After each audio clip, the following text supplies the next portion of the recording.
Hi, welcome to another Mechanic Matt. Today I've got a BMW 520D.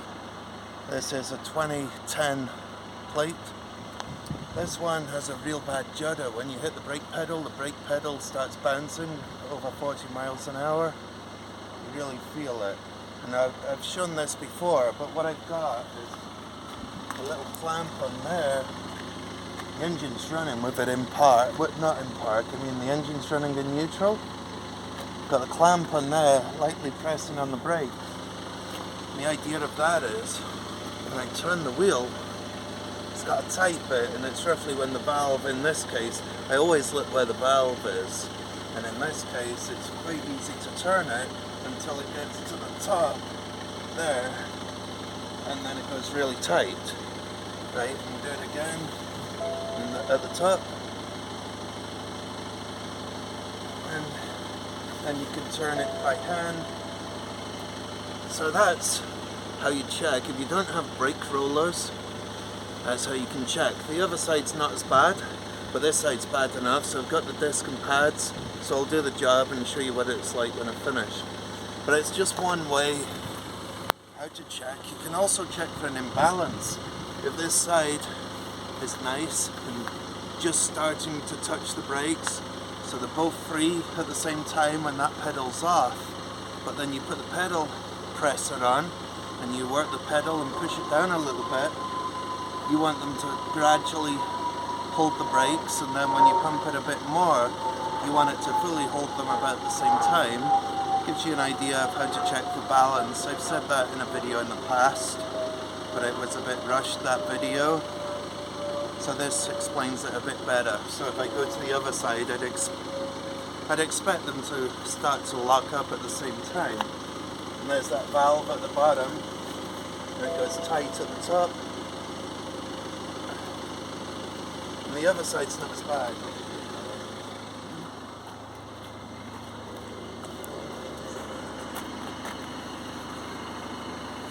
It's pretty even all the way around on that one. So you can do exactly the same on the front. I don't need the engine running for the front, because I can do that without. I can do it in park. It is better with the engine running, I find, because you get more control in the brake pedal, because you've got the vacuum helping you. When you don't have the engine running, I mean, there's no vacuum assist. This way it lets you get a better thing on it. Otherwise I find I have to really crank the pedal presser, clamp it right down, and it's really tight on there, but you start the engine and get the servo working, and it's much easier to do it. So I'll check the fronts off camera as well. I've already got the parts for the back, so I'll go ahead and put them on. The thing with this car, when I was driving it, I couldn't feel any shaking in the steering wheel. And the brake disc that I showed you at the back, how you check it, was the same at the front. One of the two front ones also had a brake judder, just in the same place. It's like a tight bit more than a brake judder. You just feel it going tighter because the way the disc is. I had one on the front, so I've had to change that as well. The thing with this though, usually I can put like a little finger on the steering wheel and you feel it shake when you brake if it's the front. This one didn't do that at all, even going a little bit quicker. Until I did the backs and it was all done, but I thought the fronts might be okay for now, but they weren't.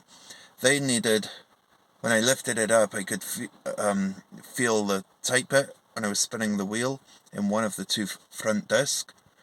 But when I took it out on a road test, it was only going down a hill and braking. If you are on the flat or going up a hill, there was no problem with the braking. Even though it's not in the steering wheel, you could feel it in the foot brake. Oddly enough, you could feel it in the car, only going down a very steep hill. So I've done the brake disc on the front. I'll road test it and see if it's any better. But I did feel that, even though I couldn't see it in the steering wheel or feel it in the steering wheel whilst driving. And I was thinking it was the back, and I could confirm it was the back by doing that test on the back brakes. I also saw one of the front ones was doing the same thing. So it looks like maybe something to do with the steering wheel, the way it is. power assisted steering, maybe the damping effect, you don't feel it through the steering wheel quite the same as you used to on some cars. It just felt totally smooth. So I've done the front disc, I'll road test it, and if it doesn't do the judder going downhill, I'll know that's what it was. So that's sometimes maybe holding the steering wheel and looking for a judder, maybe it's not going to work on all the cars, maybe the newer cars, or maybe just this BMW 520D, maybe it's not going to work on that, because I couldn't feel anything. So that's worth remembering, maybe, that you don't always feel it in the steering wheel. I'll road test it and see if it's made a difference first though, and then let you know. Got it? Yeah. Okay, now this is the brake pedals on in the car, same as before, but it's the same resistance all the way round. I could take it a little bit more, but that's, I'll just squeeze it a little bit more, and that is